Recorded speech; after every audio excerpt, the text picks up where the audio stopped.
Hello, my name is Liam Reedy, and this is my podcast on the Basque Block community in downtown Boise.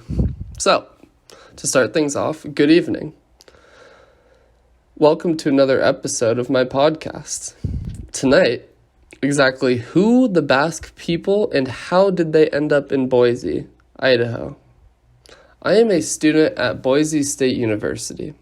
Neither I nor the other students I surveyed at my school have ever heard about the local Basque community or the Basque Block downtown.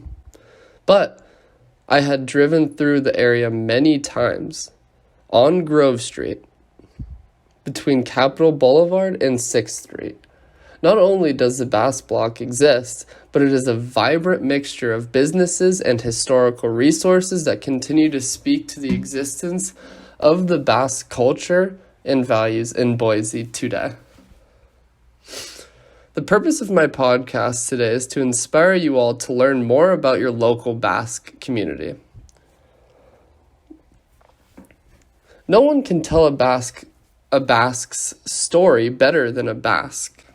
Amaya grew up in rural southern Idaho. She would often spend her weekends on her grandparents' ranch in Rupert, Idaho. From a young age, she attended many Basque festivals around Idaho and Nevada, where she met Basque kids from all over the western United States, the Basque country, and even Argentina.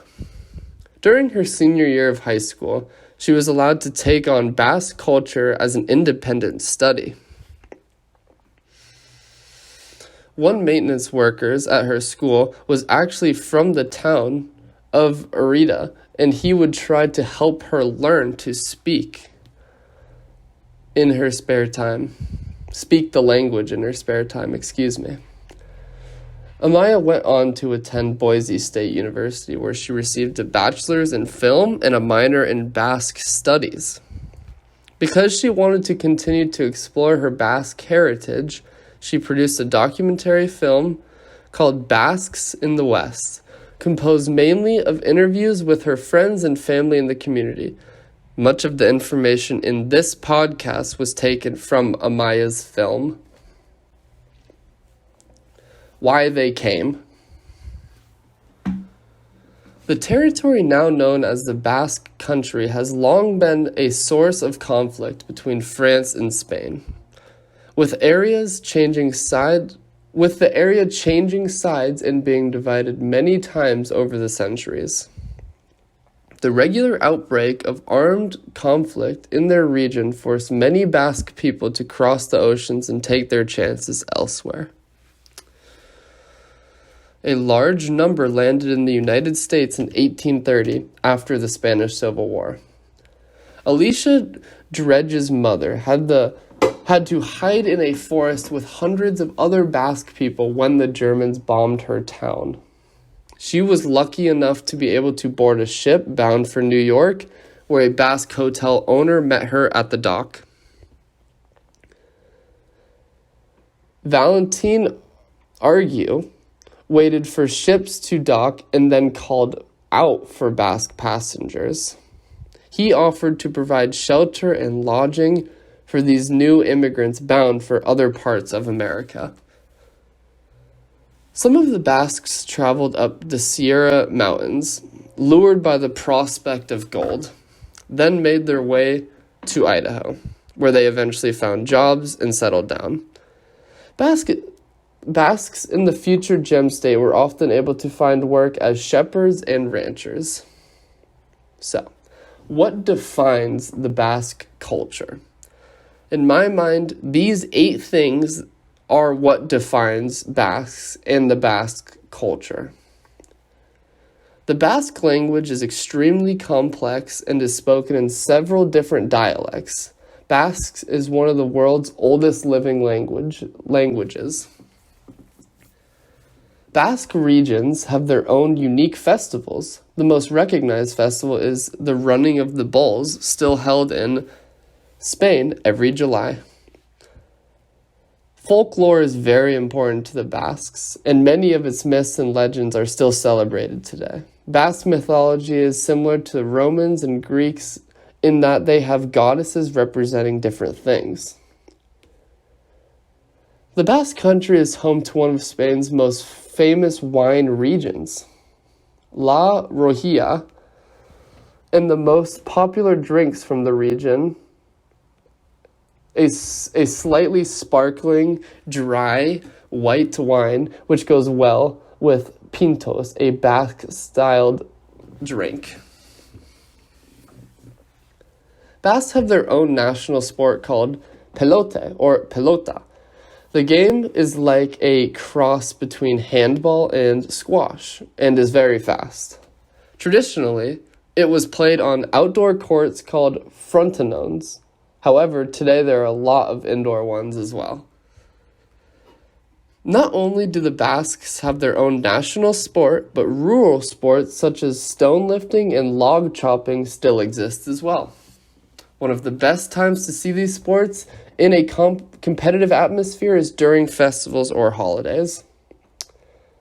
Food plays a big part in the Basque culture, which is probably why it is so well known for its food today, and why it's home to so many Michelin-starred restaurants.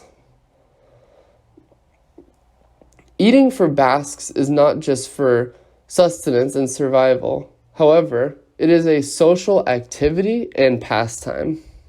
There are over 1,500 secret gourmet societies dotted throughout the Basque country called Toxcos, where people go for entertainment, eating. Traditionally, only the men were allowed in, but today they accept women as well. The Basque Block, downtown Boise. The Basque Block occupies one block in downtown Boise, but it is felt around the world. The Basque culture in Boise, Idaho, and the surrounding region call the Basque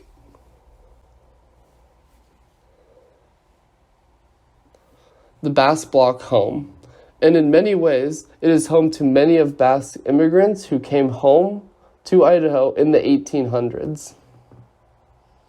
It was a place where they could find a bed, food for their home country, and keep the Basque language alive. In 2002, this area along Grove Street was renovated. Today, the pavements displays the Basques' national colors, as well as granite slabs etched with song lyrics, their surnames of local families, and the crest for each of the 7 Basque provinces. In addition to exhibiting a collection of artifacts, the Basque Museum and Educational Center's archive contains documentation about buildings and oral histories of the community members. The BasqueBlock.com is the home of the Boise's Basque community. It gives up-to-date information about community news and activities. There's also information regarding the history of the community and the downtown area referred to as the Basque Block, which is an ethnic neighborhood downtown Boise between Capitol Boulevard and 6th Street on Grove. So in conclusion, now that you know more about the Basque community in Boise and the Basque Block itself right around the corner from where we live, I hope I have inspired you to check it out. Thank you for your time.